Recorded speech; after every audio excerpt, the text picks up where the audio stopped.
புதுச்சேரி சட்டசபையில் அமைச்சரவை கூட்டம் முதலமைச்சர் ரங்கசாமி தலைமையில் நடைபெற்றது. அமைச்சர்கள் நமச்சிவாயம், லட்சுமி நாராயணன், தேனி ஜெயக்குமார், திருமுருகன், சாய் சரவணகுமார், தலைமை செயலர் சரத் சௌஹான், அரசு செயலர்கள் ஆகியோர் கலந்து கொண்டனர். இக்கூட்டத்தில் புதுச்சேரியில் நலத்திட்டங்களுக்கு அதிகரித்து வரும் நிதிச்சுமை, அதை சமாளிப்பதற்கான வழிமுறைகள் குறித்து விவாதிக்கப்பட்டது. தொடர்ந்து அரசின் வருமானத்தை உயர்த்தி செலவினத்தை சமாளிக்கவும் முடிவெடுக்கப்பட்டது. குறிப்பாக புதிய மதுபான தொழிற்சாலைகள், மதுபான கடைகள் உரிமம் தருவது தொடர்பாக விவாதிக்கப்பட்டது. மதுபான உரிம கட்டணம், கலால் வரியை உயர்த்துவது குறித்து முடிவு செய்யப்பட்டது.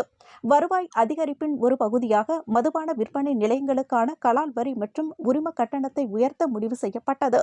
பட்ஜெட்டில் பல புதிய திட்டங்கள் அரசு அறிவித்துள்ளது. பல்வேறு மக்கள் நல திட்டங்களையும் செயல்படுத்த கூடுதல் நிதி தேவைப்படுகிறது. பெண்களுக்கான உரிம தொகைக்கு அதிக நிதி தேவைப்படுகிறது. எனவே வருவாயை அதிகரிக்க முடிவு செய்து அமைச்சரவை கூட்டத்தில் விவாதிக்கப்பட்டது.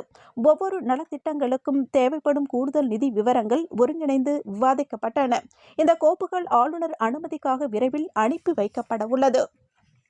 கடந்த சட்டமன்ற கூட்டத்தொடரில் புதிதாக மதுபான கடைகள் உரிமம் தருவது தொடர்பாக விவாதிக்கப்பட்டது. ஆளுநர் அனுமதி தராத சூழ்நிலையில் சில விளக்கங்களை கேட்டு அந்த கோப்பினை திருப்பி அனுப்பினர். எனவே மதுபான தொழிற்சாலை அனுமதிக்காக திருத்தங்களுடன் கூடிய கோப்பு மீண்டும் ஆளுநரின் ஒப்புதலுக்காக அனுப்பி வைக்கப்பட உள்ளது. அரசு துறைகளில் 10,000 காலி பணியிடங்கள் உள்ள சூழ்நிலையில் இதுவரை 2,500 பணியிடங்கள் மட்டுமே நிரப்பப்பட்டுள்ளன. தேர்தலுக்கு இன்னும் ஓராண்டுகள் உள்ள சூழ்நிலையில் அனைத்து அரசு பணியிடங்களையும் நிரப்ப ஆலோசிக்கப்பட்டது.